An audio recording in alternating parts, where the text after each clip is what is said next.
I'm going to talk about Wuthering Heights by Emily Bronte. Hello everyone, my name is Harmony. If you're new to my channel, welcome, or if you're a returning viewer, welcome back. On this channel I talk about books, book reviews, and any other reading related topics. Today I'm going to do a book review of Wuthering Heights by Emily Bronte. This is one that was recommended to me originally, I think, when I was a teenager by my nan, who seems to be one of those people that absolutely loves what everyone generally terms as classics. I don't know what the definition is of a classic in terms of books, although some people apparently consider it to mean something that stands the test of time, in the sense that they can read it decades later without it ever going out of print. Anyway, I never really read it properly as a teenager. I just heard bits of the audio version of it, and that was about it. I only actually sat down and read it in October 2024 as part of Victober, which is a challenge that's based online. People do it a lot of the time, like every year for the past few years, and there are different prompts each year for the challenge, but one of the books I read for it this year was Wuthering Heights, and I'd been intending to read that book anyway because I'd read Charlotte Bronte's Jane Eyre, but I'd never read Wuthering Heights. Well, I do still have the book on SD card with the Orbit Reader 20 Plus, but for the purpose of reading it this year, I was able to get the hard copy Braille, because I was like, I need to read this whether technology is working or not. That being said, for those who don't know, this book is in, I guess you could call it a partial diary form. This character, Mr. Lockwood, who is a new tenant, just moved into an old house, and he is getting to be friends with the housekeeper of the said house, and it's mainly the housekeeper who is telling the story, so she essentially becomes the main character, but it's Mr. Lockwood who is writing down her account. So you've got almost a third-hand account, and there are parts of it that even the housekeeper doesn't know, because she was only observing what was going on at the time. Also, there are parts of it that she just wasn't there for, so she didn't know. But apart from that, Mr. Lockwood also says for the purposes of writing it down, he has summarized and condensed it, so it doesn't take up so much time to write, or so much space, or whatever. Well, it doesn't say about taking up so much space or time to write, but obviously that's what it means, really. So this housekeeper, in several installments, is telling us about the lives of the families, interns who live at the house that Mr. Lockwood's now living at. The Lintons used to live there, and Earnshaws, who live at Wuthering Heights, which is, I would say, the nearest house if you go by direct line of sight. And then you've got added into the mix this boy Heathcliff, who is adopted by the Earnshaw family when he was very young, and basically Heathcliff's life story, as far as it can be known, in conjunction with tales of the last of the Earnshaw and Linton families, as far as it's known by the housekeeper. I would say some of the main plot, that is really the main plot, how these families are intertwined through marriage and their family lives, and I wouldn't say it was a particularly romantic book as such, but there are love stories involved, sort of. but the marriages made are more for convenience rather than for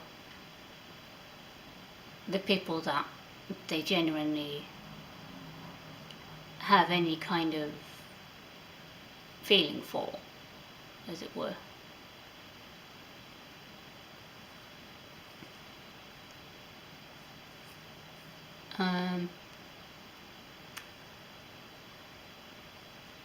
One of the other main themes that, well, a couple of the main themes really, that I wasn't too keen on about the book though, was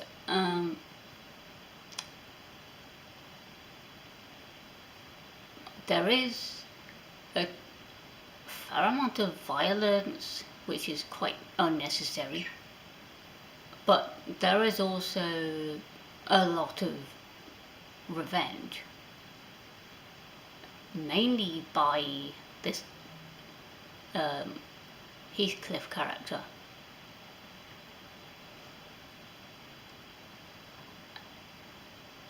And a little bit as well by one of the Earnshaw family members.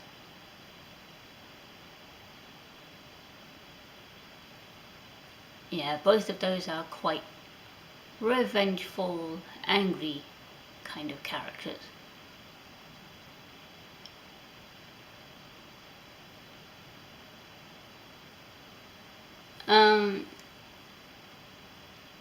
As far as the style of writing goes, although you're getting technically third-hand accounts of what went on, I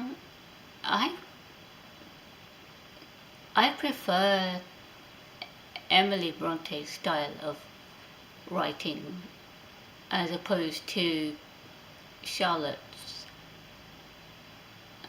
I quite enjoy the partly the discussion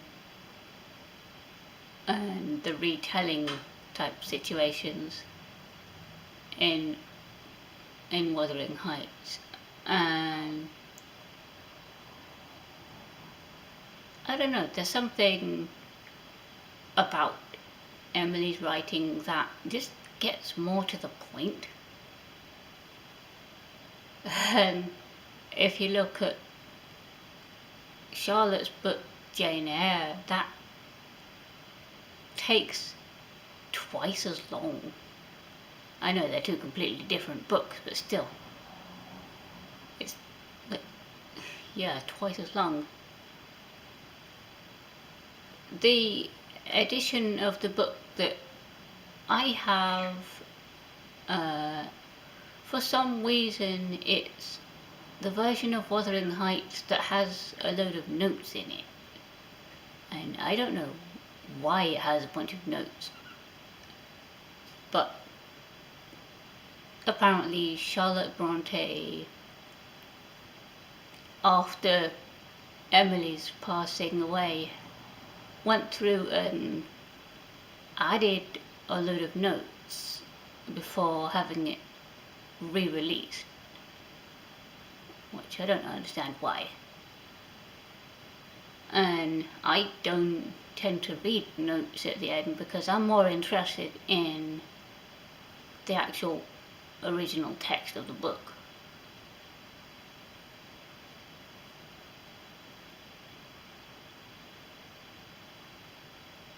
Another thing I did really like was when it counted anyway, the descriptions of the scenery, the landscape, like all the moors and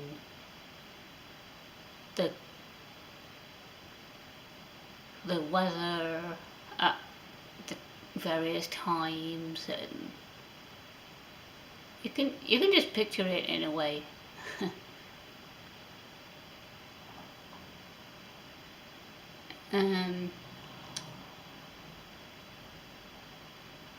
Yeah, so Despite some of the not so great points about it, I would still recommend it. If you have a choice between the two, I would recommend this one.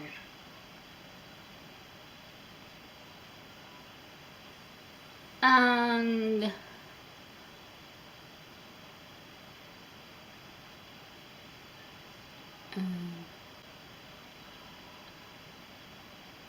yeah, so has anyone else read this book, and if so, what did you guys think of it? Feel free to leave me a comment and let's have a discussion. And otherwise, if you like this video, feel free to hit the like button, subscribe to my channel, and take a look at any of the other videos in my playlist that I will leave a link to in the end screen. I have this video as part of a book reviews playlist, and I'll see everyone in the next video.